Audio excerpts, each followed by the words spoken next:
I can tell you exactly what the Fed's going to do, and you can do this at home. So if listeners want to take notes, it's really easy. First of all, what is the problem the Fed's trying to solve? What is their solution? And then what are the exceptions to that so that we can have a complete predictive analytic model? The problem they're trying to solve is the following.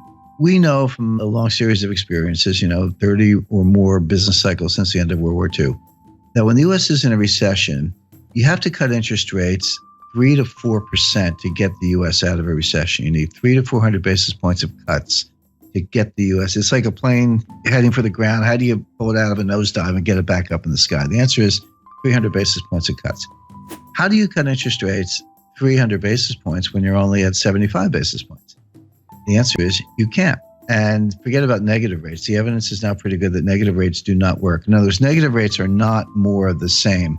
When you go from, let's say, 0.5%, and you go to 1/4, and then you go to 0, and then you keep going to negative 25, you didn't just ease by another 25 basis points. The evidence from Japan and Europe is that you're through the looking glass and you have very strange effects, really unintended consequences. I'll give you a couple examples. So the conventional theory is, well, the more I cut interest rates, the more stimulus I get. That's a joke, but that's what they think. But if I go negative, you're absolutely going to go out and spend the money. Because if you don't spend the money, I'm going to take it away. You sit there long enough, you'll have nothing left in your bank account because I'm going to take, with these negative interest rates, I'm going to take it away. So people will run out and spend.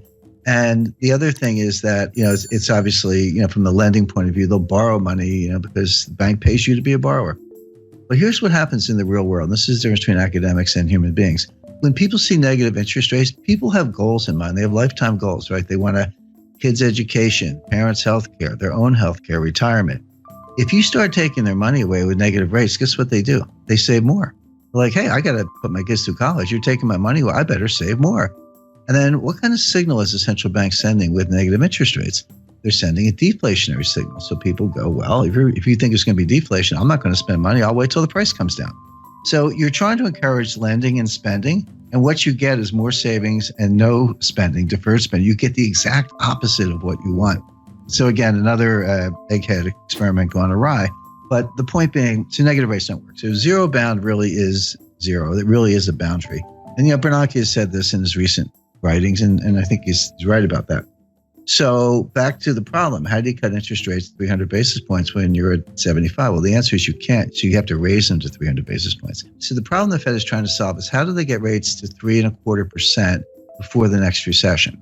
Now, I'm not saying the Fed sees a recession, and that's easy because the Fed never sees a recession. In 102 years, the Fed has never seen a recession, never forecast a recession, but they know their economic history. We are 8 years into an expansion. It feels punk. I mean, the growth is anemic, but labor force participation is low, productivity is dropping. There are a lot of bad things going on, but in fact, we are in the 8th year, actually coming up on, soon be entering the 9th year of an expansion, which began in June 2009. Right. By the way, you have a hard time convincing most Americans that we're not still in a recession.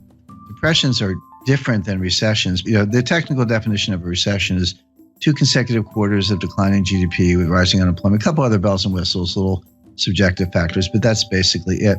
So people, when you say depression, they're like, depression sounds worse than a recession. And if recession is 2 quarters of declining GDP, then a depression must be like 10 quarters of declining GDP because it's got to be worse. But that's not the definition. The definition of a depression, you can have growth in a depression, but it's below trend growth. In other words, if trend is 3.5, and you're actually banging out 1.5, 2, that gap between, let's say, 1.5 and 3.5% growth, that's depressed growth. It's an output gap. It compounds over time, and you never get it back. We are losing trillions of dollars of wealth. We are impoverishing future generations on a relative basis because of our inability to get back to trend growth. So the reason American people feel this and don't listen to the economists, and they're right, is because we're in a depression. So leaving that aside, the Fed at least understands the business cycle and the fact that the next recession, they say they don't die of old age, but they do die, and we're getting close to the next one. So they're in a desperate race to get rates up to 3.5% before the next recession hits so they can cut them to get out of the recession. The question is, can you raise rates enough to cure the next recession without causing the recession you're preparing to cure? That's the dilemma. That's the finesse. My answer is no, they're not going to be able to do it, but they think they can. Why are they in this box? Well, because Bernanke should have raised rates in 2010, 2011, in the early stages of the expansion, when the economy would have been much better able to bear it than it is now.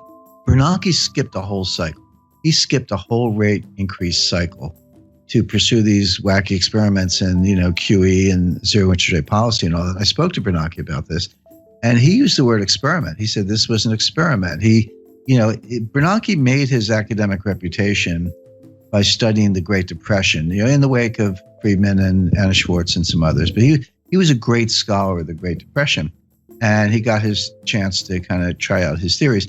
But what he told me was, he said 30 years from now, some new Ben Bernanke, some young scholar will look back and tell us if we did a good job or not. We actually don't know right now.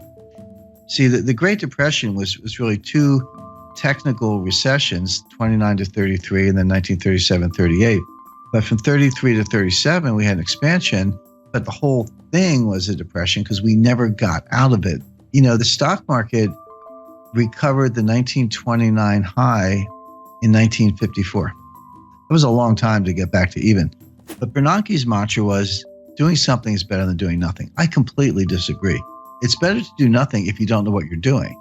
And this is really the monetary equivalent of the Hippocratic Oath. Doctors say, first rule of being a doctor is first do no harm. Anyway, bottom line is, by pursuing QE and zero interest rate policy, Bernanke failed to raise rates during the early stages of a cyclical expansion, which he should have done. If he had, the economy would have been just fine, and we'd be able to cut them today, but he didn't. So Janet Yellen now has to make up for lost time. So that's the mission. But again, and this is what the market completely does not get, and the Wall Street economists don't get. Nobody gets this, because they see the Fed raising rates, and they've done the correlations and the regressions back to World War II, and they go, every time the Fed raises rates, the economy is getting stronger. So if the Fed's raising rates, the economy must be getting stronger, so bid up stock prices, et cetera. But that's like saying umbrellas cause rain. Because they've got the causality backwards. The Fed never leads the economy, ever. The Fed follows the economy. So a normal business cycle looks like this. So you get a little expansion going, and unemployment starts to go down, and industrial capacity utilization starts to go up, and inflation starts to go up. And the Fed's watching, and then it keeps going. They go, it's getting a little hot. We better raise rates. And they raise rates, but of course they started too late. The expansion keeps going. Inflation keeps going up. Unemployment keeps going down. Then the economy starts to cool down. Unemployment goes up, and then prices go down, and capacity utilization drops, and we get into recession. Like, we better cut. And then they cut, and then you hit the bottom, and then you come out of it again. So think of that as like a nice, pretty sine wave, right? That's a business expansion, business contraction over and over, 30 or so times since the end of World War II, with the Fed always following the economy, never leading the economy. So all the big brains on Wall Street, they've got all this data, and they say, well, every time the Fed raises rates, the economy is getting stronger. That has absolutely been true for like 30 times since the end of World War II. It is not true today. The reason it's not true today is because Bernanke skipped a cycle, and they're playing catch up. For the first time since 1937, the Fed is tightening into weakness. That is a key thing to bear in mind. The Fed is tightening into weakness. They are not leading the economy to strength. They are not responding to strength, even though Wall Street thinks they are. And there's a great danger that they're actually going to cause the recession they're preparing to cure, as I mentioned. The Fed will raise rates 25 basis points 4 times a year from now until the middle of 2019, until they get them to 3.25%. So like clockwork, every March, June, September, December, for 2017, 2018, into 2019, look for a Fed rate hike until they get to 3.25%, at which point they'll be able to say, all right, now we're at 3.25. If we have a recession tomorrow, we can cut them back down to 0 again and get out of it. That'll be mission accomplished. Now, this is why I was sitting there in December like, yep, they're going to raise them in March. And right now, I'll tell your listeners they're going to raise them in June. There's your Fed response function. There's your baseline scenario. What are the exceptions to Fed rate hike? Under what conditions will they not raise rates? Because everything I just described to you, they've had in mind since March 2015 when Yellen took patience out of the statement. That was the end of forward guidance. And by the way, if you go back to 2015, I said they're not going to raise rates all year, and they weren't going to do the liftoff that people were looking for in March, June, September. And they didn't lift off in September because of the Chinese rate exchange devaluation. The stock market fell out of bed August 2015. Finally, they raised them in December 2015. And Wall Street was ready for March. I said, no. In June, no. September, no. It wasn't until December 2016 that they raised them the second time. So obviously, there are conditions under which they don't raise rates, notwithstanding the baseline scenario. So what are those conditions? There are three.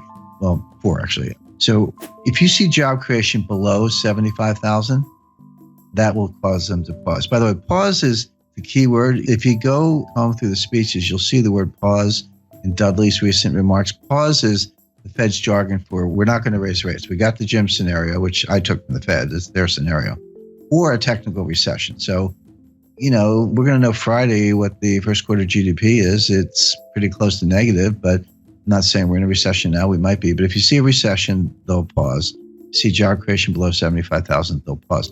By the way, that's a very low bar. If you see a jobs report, see, this is the other thing that confuses Wall Street. You see a jobs report with 100,000 jobs. So Wall Street goes, oh, that report's really weak. The Fed's going to think twice. No, 75,000 is the number. Yellen told us that. It was in one of her speeches. You just have to be a geek like me and read all the speeches. So the third factor would be disinflation. So the Fed has this 2% inflation target. They've missed it for 6 years. They're finally getting close to hitting it. By the way, I think the listeners know they use the PCE core deflator year over year. There's PPI and CPI and core, a bunch of inflation indices, but we know what they use. PCE core deflator year over year. That actually has been getting close to 2%. But if you see it turn around, if you see that gap down to like 1.5, 1.4, 1.3, then they will pause. The last condition for the pause is a disorderly decline in stock markets more than 5%. If you see a 6, 7, 8% decline, so if the S&P went down 100 points, Fed doesn't care. Dow Jones goes down 1,000 points, Fed doesn't care. But beyond that, if you see the S&P start to go down 150 or the Dow start to go down 1,500 points in a disorderly way, it looks a little scary. It looks like there's no bottom. It looks like if you see that, they'll pause. So the Fed is going to raise like clockwork 4 times a year for the next 2.5 years, unless you see job creation below 75,000, disinflation, a technical recession. If you don't see one of those things, they're going to raise rates. And so right now, I don't see any of them. I mean, they could all happen, but it looks like, growth is going to be positive. Job creation's been decent, over 100,000. Disinflation is probably coming, but not quite here yet. And they'll want to see a couple months in a row. And the stock market's not crashing. So none of the pause conditions are in place. Therefore, they will raise rates. Simple.